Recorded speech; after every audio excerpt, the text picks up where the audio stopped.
আসসালামু আলাইকুম বন্ধুরা, আমি আতিক। তো আজকে আপনাদের সাথে আমি শেয়ার করতে আসলাম কিভাবে আপনি প্রপারলি একটা খামারের গাইডলাইন করবেন এবং কিভাবে আপনি তার থেকে ভালো বাচ্চা পাবেন এবং কোন কোন বিষয়গুলো অবশ্যই আপনাদের খেয়াল রাখতে হবে।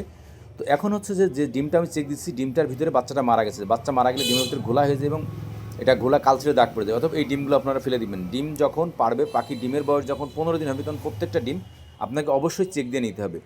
যে প্যারেন্টসের কাছে ডিম মারা যাবে বা বাচ্চা ভিতরে মারা যাবে, সেই ডিমগুলো অবশ্যই ফেলে দিতে হবে, প্যারেন্টসটাকে ফ্রি করে দিতে হবে। তাহলে পরবর্তীতে ওই প্যারেন্টস অল্প সময়ের ভিতরে আবার প্রস্তুত হয়ে যাবে। এবং আমাদের যখন বাচ্চা ওঠে তখন প্রত্যেকটা বক্সে কিন্তু আমরা বাচ্চাগুলো চেক দিয়ে থাকি অন্তত দিনের ভিতরে মিনিমাম 2 বার। এখন কিন্তু আমি আপনার যে ভিডিওটা করতেছি, এখানে কিন্তু বাচ্চাগুলো আমি আধা ঘন্টা এখানে কাজ করছি।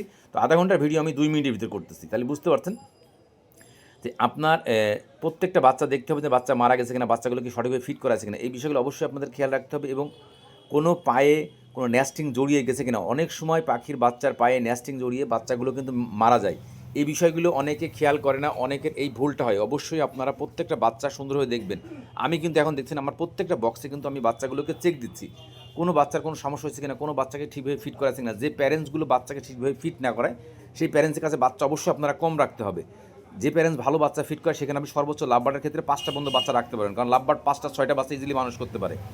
কিন্তু যে প্যারেন্টসে ভালো ফিট করে না, তার কাছে সর্বোচ্চ 2টা থেকে 3টা বাচ্চা দিতে হবে। এই বিষয়গুলো যদি খেয়াল না করেন, ওরকম বাচ্চাগুলো আপনার শুকায় যায় বা অপুষ্টি হয়ে মারা যায়। এই বিষয়গুলো আপনার অবশ্যই খেয়াল রাখতে হবে। এবং আসলে যে কোনো জিনিসের অভিজ্ঞতার প্রয়োজন আছে। আপনি কিন্তু একদিন 2 দিনে অভিজ্ঞতা অর্জন করতে পারবেন না। অভিজ্ঞতা অর্জন করতে হলে দীর্ঘ সময় লাগে। আমি যেমন পাখি পালার যে বিষয়গুলো আপনার সামনে তুলে ধরি, বাংলাদেশে কেউ আসলে তুলে ধরে কিনা আমার জানা নাই, কারণ আমি কিন্তু প্রপারলি সমস্ত বিষয় আপনার সাথে খোলামেলা করে কথা বলি। আমি দীর্ঘ 9 বছরের অভিজ্ঞতা আপনাদের শেয়ার করি। খুঁটিনাটি A to Z বিষয়গুলো কিন্তু আমি আপনাদের তুলে ধরার চেষ্টা করি, আপনাদের বোঝানোর চেষ্টা করি। এবং আমি সমস্ত মেডিসিন বিষয়ে ট্রিটমেন্ট, আপনার ব্রিডিং কোর্স, সমস্ত বিষয়ে কিন্তু আমি খোলামেলা কথা বলে থাকি। এবং পাখিকে কীভাবে গাইডলাইন করতে হবে, কী বিষয় বৃত্তান্ত, আমি সমস্ত বিষয় কিন্তু আপনাদের সামনে তুলে ধরার চেষ্টা করি, যাতে আপনারা সঠিকভাবে সুন্দরভাবে জিনিসটা